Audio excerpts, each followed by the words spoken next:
everything will be alright. Hi everyone, welcome back to my channel, Spiritually Aspired to Inspire, Kingdom Royalties. I hope you guys were blessed by the first video that I did. So now I'm moving into my second video, and before I do that, please go and subscribe, okay? Subscribe and comment, like, share, hit the notification bell, share with others, okay? They need to hear this. All right, so today we're going to look at the topic: you're building or you're built to last and not to crumble. Okay, so you're building or you're built to last and not to crumble. So today we are going to look at the book of Nehemiah from chapters 1 to 4. Okay, so when the wall of Jerusalem was broken down and the gates were on fire, God told Nehemiah to go and rebuild the walls of Jerusalem. So the king gave Nehemiah permission to go and fix that which concerns God. However, there were persons who stood afar off who heard what he was about and weren't pleased with it at all. These were Sanballat the Horonite, Tobiah the servant, the Ammonite, and there was also Geshem the Arabian, who were upset about it, especially Sanballat and Tobiah. It grieved them exceedingly that there was a man who came to seek the welfare of the children of Israel, as seen in chapter 2 verse 10. In verse 12 of that same chapter 2, Nehemiah went by night to check on the destroyed walls. He assessed the damage and estimated the amount of materials and workmen that would be needed. But the serious part about it is that Nehemiah, he didn't tell anyone. He didn't tell the Jews, the priests, the nobles, the rulers, none of them. And I know that persons like you and I would be like, I think it would have been okay to tell them, but he didn't in this case. He did not, right? After examining the damage, right, Nehemiah decided in verse 12 that he and the other Jews would build up the wall of Jerusalem, that they be no more a reproach.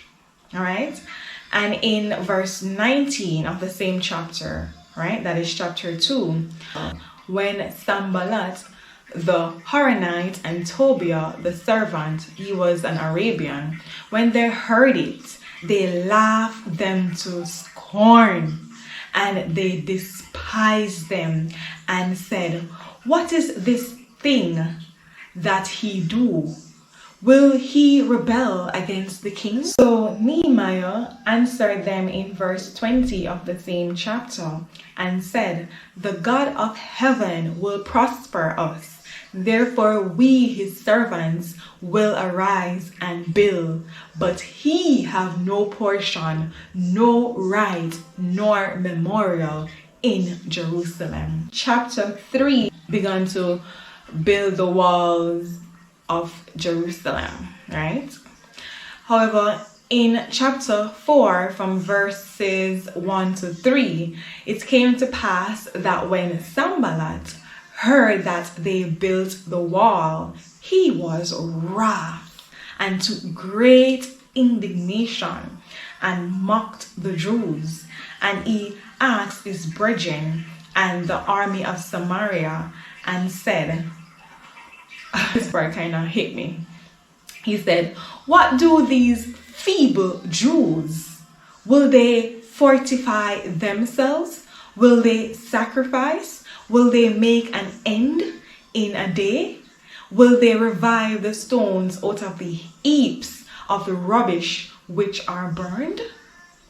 And Tobiah the servant, which was the Ammonite, said, even that which they build, if a fox go up, he shall break down their stone wall. However, Nehemiah prayed unto God because he knew the adversary wanted to slay them so that their work would cease. But in chapter 4, verse 11, God said to Nehemiah, be not afraid of them. Remember the Lord, which is great and terrible.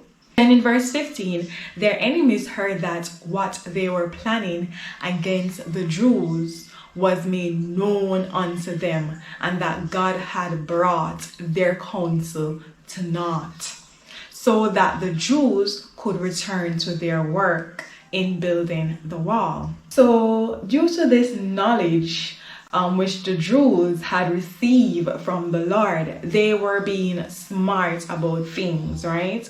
So they had their tool in one hand for building the wall, right? However, their weapons were in another hand, their other hand, just in case they need to fight in the midst of building, seen in verse 17. So just like us, God wants us to build. He wants us to have a complete structure, a complete house with a solid foundation on the solid rock and not on sinking sand. Firm walls and a strong roof, okay, that are well strapped, that are well stable. So when the different storms of life come, we will not be shaken. We will not be broken. We will not be torn. We will not be blown down. We will not collapse. We will not crumble.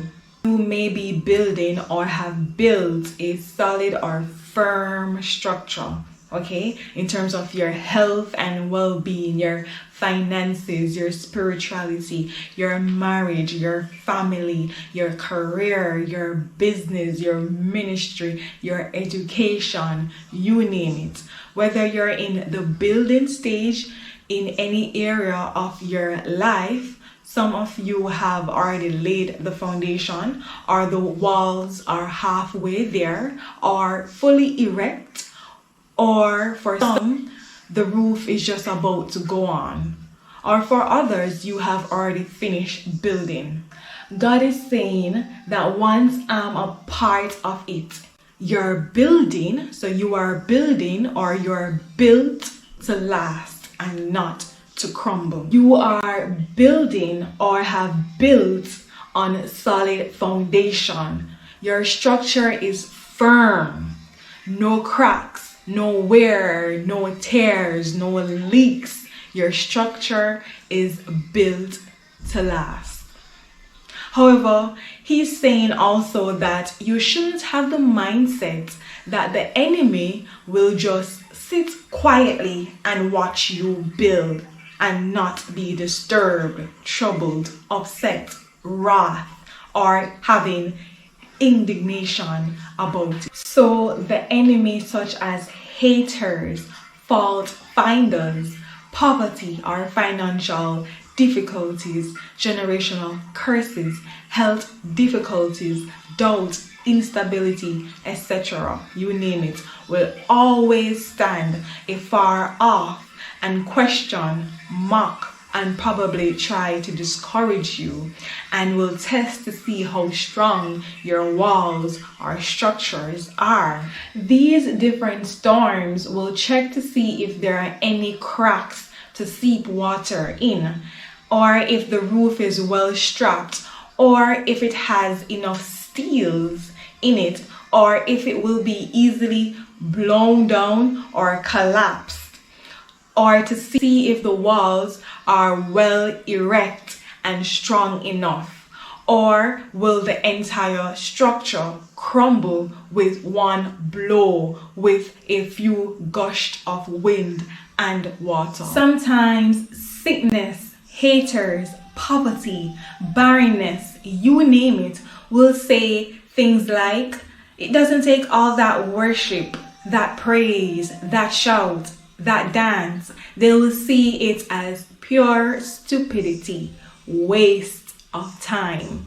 They will say, look at their feeble selves, trying to build, trying to sacrifice, trying to fortify, trying to better themselves, trying to make the marriage work, trying to finish or go back to school, trying to study harder, trying to master their weaknesses, trying to raise better children, trying to be a better parent or parents, trying to bear more fruit, trying to make wiser financial decisions, trying to develop their gifts, trying to be better holistically. And they will often say, who do they think they are? However, God is saying, don't be afraid of those difficulties, those storms, those tests, those words, you name it, while building. Even though I'm a loving God, I'm also great and terrible, and I will not allow this to stop you from building, from finishing or completing what we have started building together. And I believe it's very important that we ask God to help us to discern, because it's not everyone who says things to us while we are building or have built means us any harm, and sometimes we end up accusing or fighting each other wrongfully and making the devil's job easier. So let me add that it is okay to compliment others, to say something lovely when you see your fellow brother building or have built something wonderful. I know the society that we live in is not used to that, right? And once someone says something nice, we get it confused, right? We confuse it with the enemy, or we think the person has wrong motives, or the person is jealous, envious, or comparing themselves, or there's something negative behind it, when that wasn't the case to begin with. It was just pure love, admiration, gratification, and appreciation. So similarly, probably when Nehemiah and the other Jews were rebuilding the wall of Jerusalem, probably sometimes a fellow worker would compliment another or spread the good news to another fellow worker to say things like, I love how you lay that stone right there. Those gates are the finest I've ever seen. You're really good at carving stones. You're so good at reviving things from the rubbish we once thought were useless or dead. I love your craftiness, and I would definitely recommend you to others, and along with other examples. That right there, I believe, is meekness, humility, love, and having good intentions, which I believe today's society is lacking. So as oftentimes people are quick to spread bad things, false things, useless things, and then once you spread good things about others, persons perceive it as being jealous, when there was just pure love behind all of those words.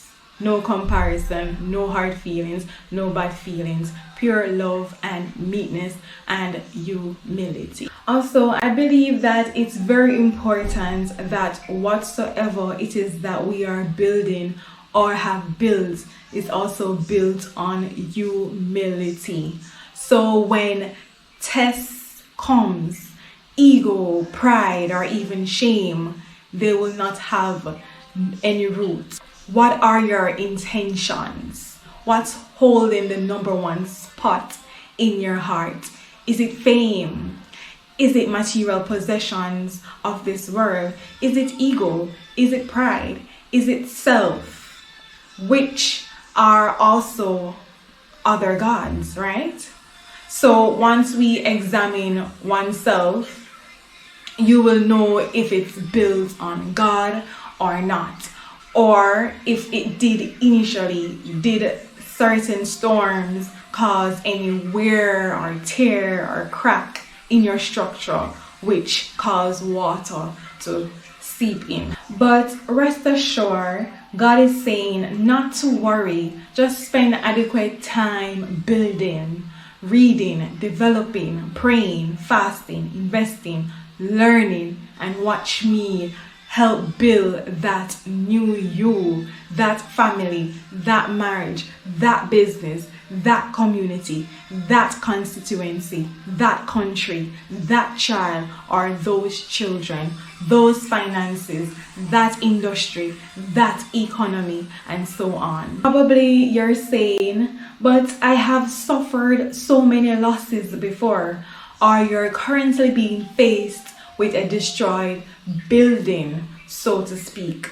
The walls are crumbled, the parts are being burned, and you're just there alone in the dark of the night, looking at the damages and thinking about the materials, the money, the time, and the effort it will take to build again, not knowing what to do.